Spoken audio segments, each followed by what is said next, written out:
The All Manipur Muslim Students Organization AMSO General Headquarters na AMSO Executive Body ama laina masabu AMSO gi authority ama dauna ngang sakliba miyoi singa AMSO ga hirama matada mari laina de haina fongdorakli AMSO gi president na thadorakpa chirol asina hai haukiba numit kharani gi mamangda AMSO bu miya mamangda lana uhanna mahona duna chatharakpa thawong asi mahairoi lup asina hakchin na lawi masigumba thawong asi makhatana chathadana ba kayara khangan kiba lairabasu ngarang asi electronic media sizinaduna ka henma thawong sing chatharakpana maram oiraga tangai fadana leibak miyam khangna gyan tahanba ma changi haiduna khongthang asi lokhatpani hairi Chirol sina makatan hai AMSO gi executive body laina masana masabu AMSO gi authority amadauna ngang sakliba miyoi sing asiga AMSO ga hirama matada mari laina de makhoi sing asina fake letterhead sizinaduna MD Azimuddin chairman aduga Mustafa Alam kauba nupa asina returning officer oiraga AMSO gi election tawrani haina notice serve tawduna leibak miyam mamangda loop asibu lana uhanna bahotnarak pathawong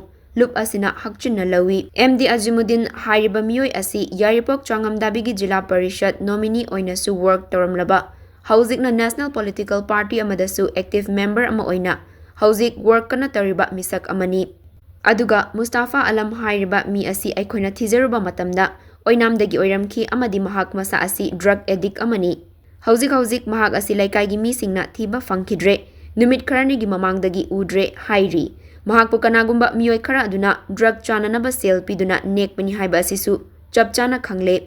aduga masigi fataba conspiracy asida saruk yariba miyoi singa asisu ayambana MLA gi hard worker gumba National Political Party singi active member oina work toba mi ngaktani henna ngaklibadi loop asigi official Facebook page hack tawkiba asini athubada ngasidagi hauduna pungkun mari gi manungda loop ki presidenta sinarakadabani Masida thawai usitaba thawong sing chatharakpa tarabadi masigi afafatagi daita khudingmak masana pujagadawbani Loop asidagi pothakraba mi khudingmak AMSO gi mapuni haina claim tawrabadi langani makhoi sing asi kanano khangde mahairoi loop asiga mari amatasu leinade makhoi gi ahalaman mapamapuna thambiramba soto property oina khanbirakanu madu aranba khongthang oigani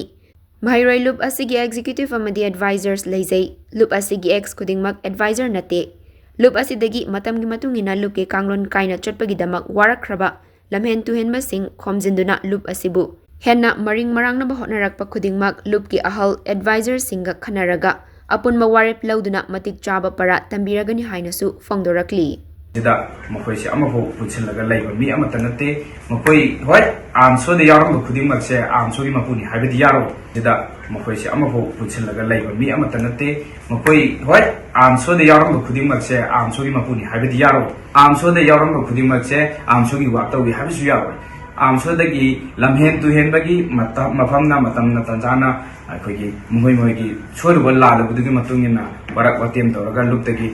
nathayega thamgraba kangu adagi loop ta matam ana mamanga ya de yaramaga hojikna masagi interest ni helaga AMSO si khampai paising papa makpa AMSO de yaramga khudingmak se AMSO gi wakta wi habisu yawa AMSO dagi lamhen tuhen bagi mafamna matamna tanjana akhoi mohoi gi choruba lalabudugi matungina barak watem tawraga loop dagi nathayega thamgraba kangu adagi loop ta matam ana mamanga ya de yaramaga hojikna masagi interest ni helaga AMSO si khampai paising papa makpa AMSO General Headquarters na ipak miyamda koi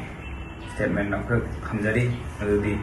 haukiba numit kharni mamangdagi AMSO gi kano se masak thina nawa konarpa thawong amagi makhata na sum lepa naidana chatharapa thawong asina maram oraga koi praja miyamda tangai phadana koi AMSO gi Ming sizinaraga lana miyam mangu khanana mo konarpa kangu asida gyan tahanna ba haiduna koi statement na si thamjabani haukiba mamang tha dai hauraga miyoi kharna punsellaga AMSO bu masak thina nawa koi thabu kayam chatharpa masi koina mamang taktasu mokoida gyan tahanna ba haidana koina mokoida gyan tahanna tanja pigre adubu laibak thibati mokoi hai ba thong chatharakpa si leptarida chatharakpana maram oraga koi AMSO gi masak thibi yaba mongda koi social media sizinaraga ato media singa aduga koi even koi AMSO gi Facebook page poba moina hack toraga AMSO bu maring maranga uhannanaba honabagi thawang asi kanba mawngda condemn tawi khutakta sigumba thawang asi lepkadabani hariba kanggu asina hariba lamhen tuhenba kanggu asina mara khoi election committee ama seme haidana election committee ki kano si list thokpa adegi amsogi anauba election taurani amsogi executive member khallani haidana form na chingba thadokna khoi hariba khoi page hack tawkhrise sidasu thaglakpa amadi atop social media amadi electronic media kharamadasu hapchilakpagi thawang ase kudakta lepkadabani hariba election committee sida chairman oiba MD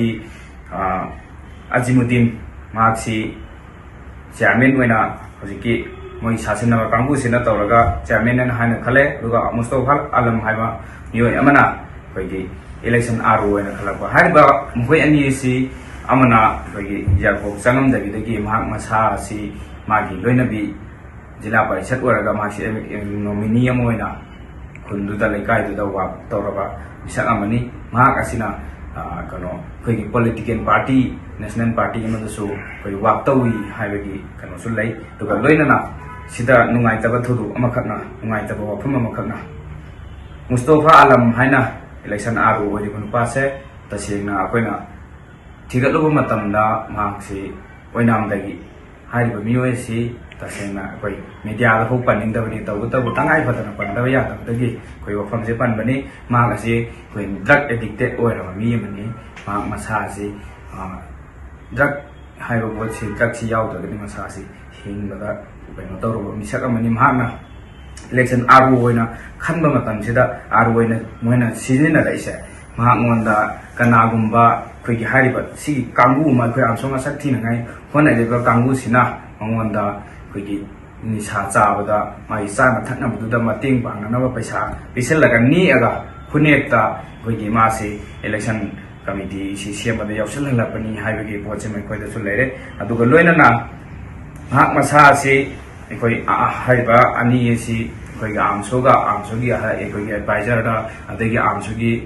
kano si tam sida makhoi kari mari man ta laina de loina sigi election process tawriba natrangani khoi amsogi masakthi na ba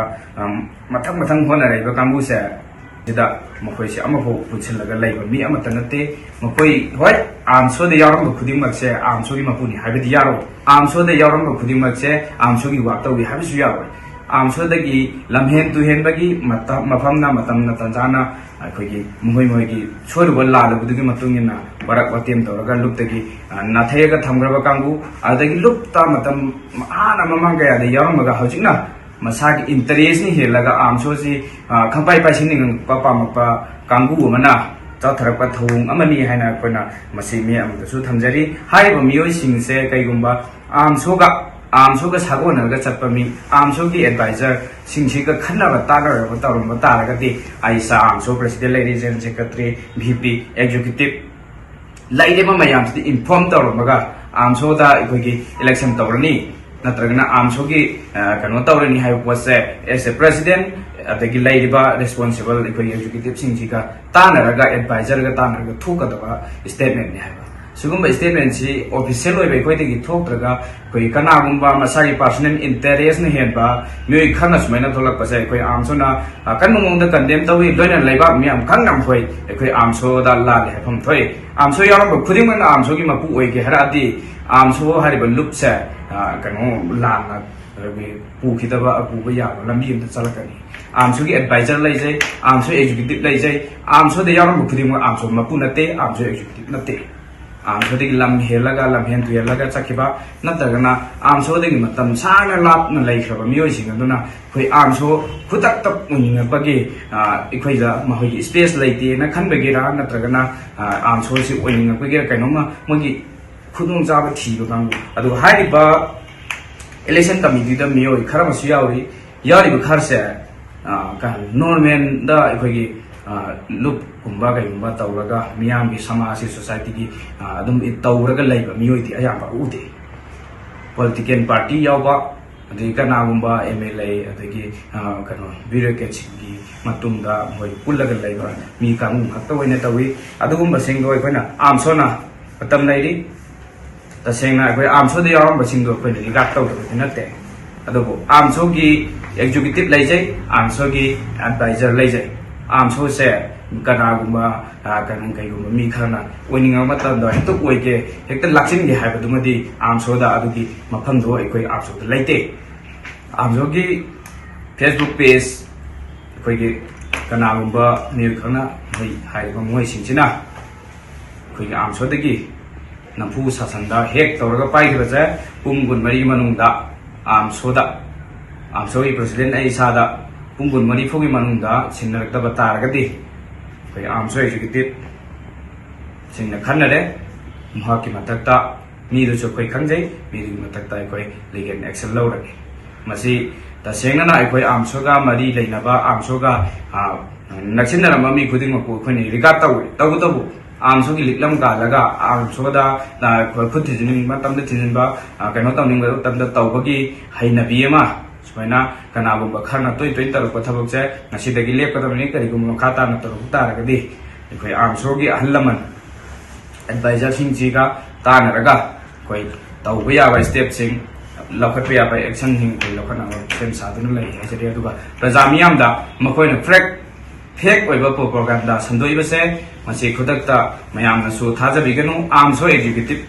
ꯂꯩꯖꯔꯤ ꯑꯥꯝꯁꯣꯒꯤ adviser ꯂꯩꯖꯔꯤ ꯑꯥꯝꯁꯣꯒꯤ election ꯇꯧꯕꯕꯨ ꯑꯣꯏꯔꯣ ꯑꯥꯝꯁꯣꯒꯤ ꯑꯦꯅꯤ ꯊꯕꯛ ꯊꯧꯔꯝ ꯇꯧꯕꯕꯨ ꯑꯣꯏꯔꯣ authority ꯂꯩꯖꯩ ꯑꯥꯝꯁꯣ executive body ꯑꯃꯗꯤ ꯑꯦꯗꯚꯥꯏꯖꯔꯅ ꯈꯟꯅ ꯇꯥꯟꯅꯔꯒ ꯇꯧꯔꯛꯄ ꯑꯣꯐꯤꯁꯤꯌꯦꯜ ꯑꯣꯏꯕ ꯄꯣꯠꯇꯨꯗ ꯈꯛ ꯊꯥꯖꯕꯤꯌꯨ ꯐꯦꯛ ꯁꯟꯗꯣꯔꯛꯄꯁꯤꯡꯁꯦ ꯃꯌꯥꯝꯅꯁꯨ ꯊꯥꯖꯕꯤꯒꯅꯨ ꯍꯥꯏꯕ ꯋꯥꯐꯝꯁꯤ ꯊꯝꯖꯔꯤ